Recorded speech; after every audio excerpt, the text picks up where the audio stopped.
Hello guys, আমি Sandeep Adak RJD তরফ থেকে বলছি। তো আমাদের আগে যেসব ট্রেলারগুলো দেখানো হয়েছিল, যে ড্রোনের জিনিসপত্রগুলো যেই সব দেখানো হয়েছিল, সেগুলো আমরা আজকে অ্যাসেম্বল করে তোমাদের দেখাবো।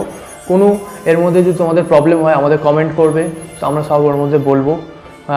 আজকে তোমরা ভিডিওটা দেখতে থাকো, কিছু ভুল হলে আমাদের বলো কমেন্টে, আর ভালো লেগে থাকলে একটু লাইক অ্যান্ড সাবস্ক্রাইব করে দিও। আর এটাই হচ্ছে আজকের, চলো ভিডিওটা স্টার্ট করা যাক। Let's do it.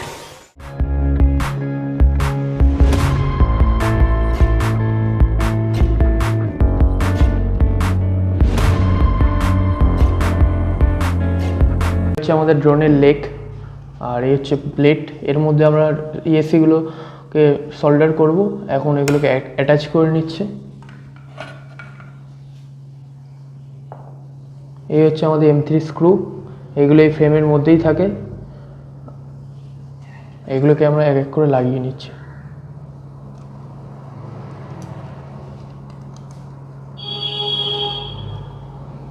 এটাকে আমরা অ্যালান কি দিয়ে টাইট করব।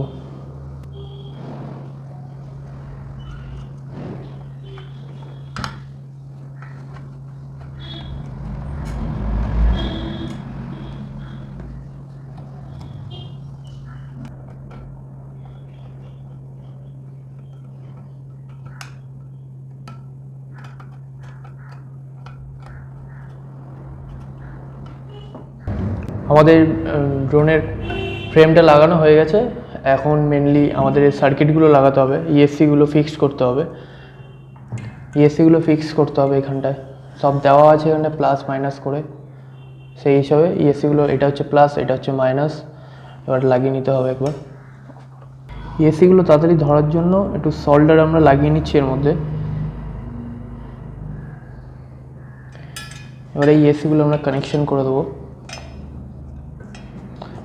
এইটা হচ্ছে আমাদের ঠান্ডা করার জন্য, এটা মেনলি এটা তোমরা পেছনের দিকে রাখবে, তাহলে ইএসসিটা গরম হলে হিটটা এখান থেকে পাখার সাহায্যে বেরিয়ে যাবে।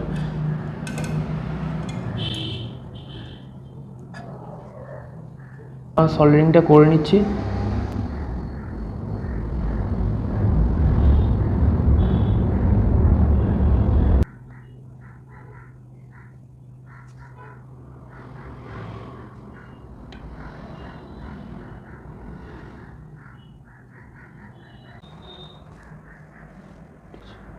এরকম করেই প্রত্যেকটাতে আমরা এরকম করে চারটে দিয়ে সল্ডারিং করে নেবো, তারপরে ওপরের প্লেটটা অ্যাটাচ করব।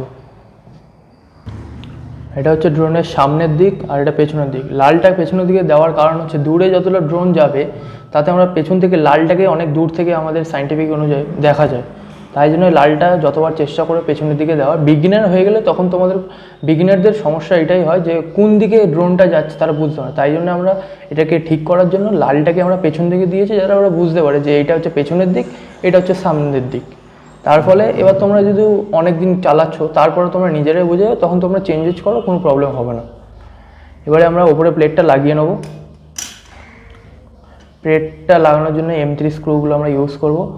এই হচ্ছে আমাদের M3 স্ক্রু, এখানটা পার প্লেটে একটা করে লাগিয়ে নেব, চারটে এতে।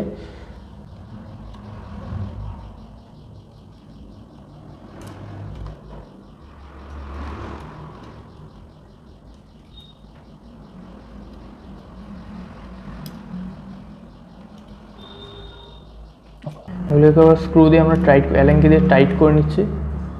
প্রত্যেকটা তোমরা একবার চেক করে নেবে সব কিছু ঠিকঠাক টাইট হয়েছে কিনা, নাহলে পরে হয়তো উঠতে গিয়ে কোনো একটা দেখে খুলে পড়ে গেছে, তখন একটা প্রবলেম হয়ে যাবে। আমরা যখন ফ্লাইট নিই বেশিরভাগ সময় আমাদের ধ্যান রাখা উচিত যে সব কিছু ঠিকঠাক আছে নাকি, সব কিছু একবার চেক করে নেওয়া উচিত ফ্লাইট নেওয়ার আগে। কারণ কি, সেটা যখন উঠতে যাবে না, উপর দিয়ে যখন পড়বে, মেনলি তোমাদেরই ক্ষতি হবে, আর তখন আমাদেরই কোথায় কমেন্ট এসে গালাগালি দেবে। সেটা যাতে না হয় সবাই প্লিজ একবার চেক করে নেবে কোনো জিনিস করার আগে। দোকান থেকে যখন জিনিসপত্র কিনবে বা অনলাইন থেকে, সব কিছু যাতে একবার কারেকশান করে নেবে।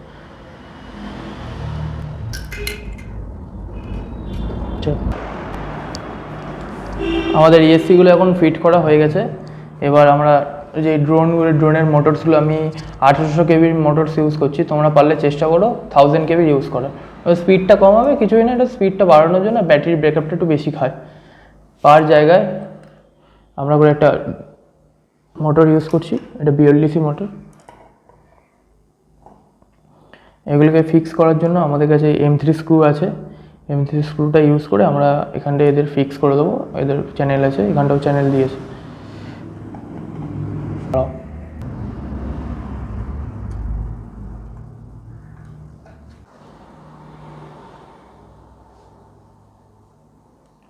মোটরগুলো আমরা এখন ফিক্স করে নিচ্ছি। 4টে দিয়ে ইউজ করবে, তোমাদের মোটর প্যাকেটের সাথেই স্ক্রুগুলো দিয়ে দেবে। মোটরগুলোকে কানেক্ট করে দিয়েছি নাট বোল্ট দিয়ে। এবারে মোটরের যে 3 ফেজ ওয়্যারগুলো আছে এখানটায়, 3 ফেজ ওয়্যারগুলোকে আমাদের ESCর সাথে কানেক্ট করে নেবো। আর মোটরের এইটা হচ্ছে মিনিমাম সবাই বলে যেটা সিগন্যাল, বাট আমি বলবো সেটা কিছু না। তোমাদের সিগন্যালের প্রবলেম হলে মেনলি এখানটা 3টে ওয়্যার থাকে, এটার মধ্যে যা ইচ্ছা লাগাও, বাট রোটেশনের সময় ক্লকওয়াইজ অ্যান্টি ক্লকওয়াইজ যেরকম হবে। যদি প্রবলেম হয় একটাতে ক্লকওয়াইজ ঘুরছে না, তখন একটা মোটরকে চেঞ্জ করে দেবে যে কোনো একটা তারের সাথে এর সাথে, তখন দেখবে চেঞ্জ হয়ে গেছে। এবার আমরা এইগুলোকে লাগিয়ে নিচ্ছি, কানেকশানগুলো করে নিচ্ছি। এখানটায় মেনলি কানেকশানটা করবো আমরা।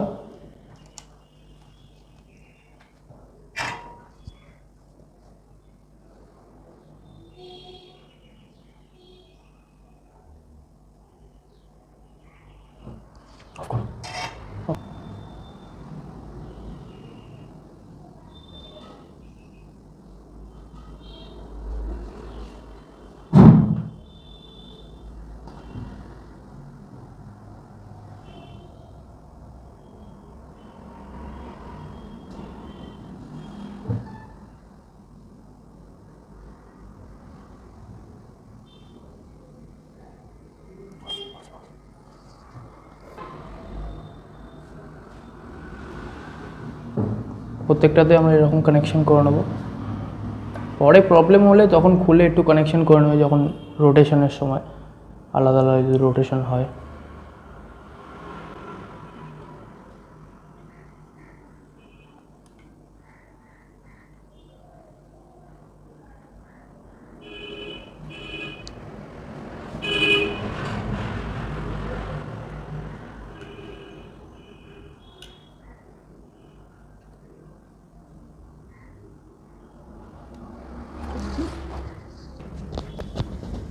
সবকটা ESC এখন আমরা লাগিয়ে নিয়েছি। এবারে মেন কাজ হচ্ছে আমাদের কন্ট্রোলারটাকে লাগানোর। এবার আমরা ফ্লাইট কন্ট্রোলটাকে ফিক্স করব। এইটা হচ্ছে মেনলি আমাদের সামনের দিকে দেখানোর জন্য, যে কোনটা হচ্ছে সামনের দিকে থাকবে, ঠিক আছে। আর এইটা হচ্ছে আমাদের ড্রোনের ব্যাকটা, তাই জন্য আমরা এখন এটাকে লাগিয়ে দেবো। এটা ডবল সাইড টেপ দিয়ে আমরা আটকাচ্ছি।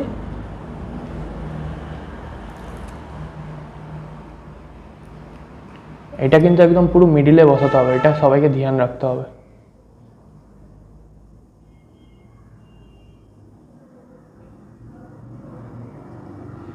আমাদের মেন কিন্তু হচ্ছে আমাদের এই জিনিসটা, এখান থেকে তোমাদের দেখিয়ে দেবে যে ফ্লাইট কন্ট্রোলটা সোজা দিকে আছে। এইটা হচ্ছে আমাদের মেন জিনিস। এখান থেকে দেখানো হচ্ছে যে এটা সামনের দিকে আর এটা পেছনের দিকে। আর এই সুইচগুলো দিয়ে আমরা সেটিং করব। আর এখানটা হচ্ছে আমরা যে যার নাম্বার 1, 2, 3, 4 এরকম করে লাগিয়ে দেবো এই মোটরগুলো। এবার আমাদের এখানটা কানেকশান অনুযায়ী এখানটা দেওয়া আছে যে কোনটা প্লাস মাইনাস, ঠিক আছে। এটা হচ্ছে আমাদের সিগন্যাল, এটা হচ্ছে 5 ভোল্ট যাবে এখান দিয়ে, আর এটা হচ্ছে মাইনাস। সিগন্যালেরটা আমরা এরকম করে লাগিয়ে দেবো। Channel number 1,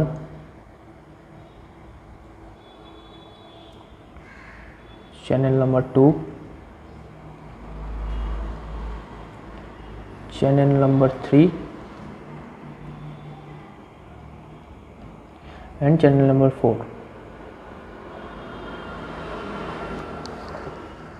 Stop. এটা হচ্ছে আমাদের ব্যাটারি কানেক্টর। এটা আমরা কানেক্ট করব এখানটায়, ব্যাটারি যে পটটা দেওয়া আছে এই জায়গাটা কানেক্ট করব।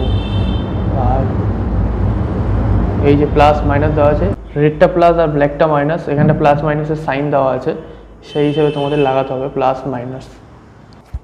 আমাদের ESCগুলো এখানটা ছড়িয়ে ছিটে আছে বলে তাই আমরা ডবল টেপ দিয়ে সাইড করে নিচ্ছি, ঠিক আছে। আর তোমাদের যে জিপটাই থাকলে জিপটাই দিয়ে করে না, এখন আমার কাছে সেটা অ্যাভেলেবেল নেই, তাই আমি এখন ডবল টেপ দিয়ে ইউজ করছি। পরে আমি জিপটাইটা অ্যাড করে নেবো।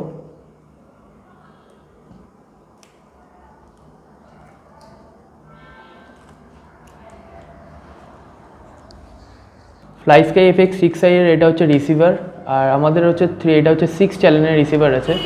আর এটা হচ্ছে তোমাদের বাইন্ডিংও করতে পারো, এটাতে রিমোটের সাথে বাইন্ডিং কেবিল থাকে তার মধ্যে। এর মধ্যে এইটা থেকে হচ্ছে তোমাদের মাইনাস, মাঝখানে একটা প্লাস, তারপর এটা হচ্ছে সিগন্যালের জন্য। এটা হচ্ছে আমাদের অ্যালেরন, অ্যালিব্রেটর নাম্বার 1 হচ্ছে, নাম্বার 2 হচ্ছে নাম্বার 1 হচ্ছে অ্যালেরন, নাম্বার 2 হচ্ছে অ্যালিব্রেটর, নাম্বার 3 হচ্ছে তোমার থ্রটল, নাম্বার 4 হচ্ছে রাডার। আর বাকি দুটো সার্ভো যে কোনো কানেক্ট করার জন্য, তাই জন্য ইউজ করা হয় মেনলি। আর এটা আমরা তাই জন্য এর সাথে কানেক্ট করে নেব। অফ। এবার আমরা এটাকে পাওয়ার দেওয়ার জন্য, তাই জন্য এখান দিয়ে মেনলি আমরা এটা কানেক্ট করছি সিগন্যাল, এটা হচ্ছে সিগন্যাল রেড মাইনাস পাওয়ার দেওয়ার জন্য। আর এইগুলো হচ্ছে সিগন্যাল কেবিলের জন্য, অ্যালেরন, থ্রটল এইগুলোর জন্য মেনলি। দেখো এটার মধ্যে খালি কিন্তু এক একটা করে কেবিল আছে, সেই জন্য আমরা খালি এখানে সিগন্যাল পিন, এইগুলো সব অ্যাটাচ হচ্ছে সিগন্যাল পিন এইগুলো।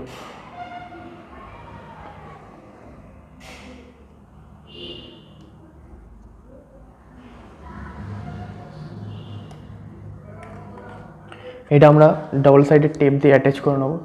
ডাবল সাইডের টেপ দিয়ে এটাকে আমরা অ্যাটাচ করে নিচ্ছি।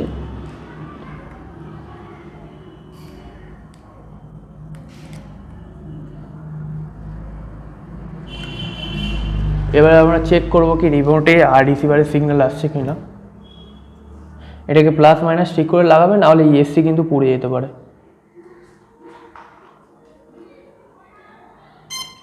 তোমরা দেখতে পাচ্ছ যে আমাদের সিগন্যাল চলে এসছে। এবার আমরা রিমোটটাকে অন করে দেখব।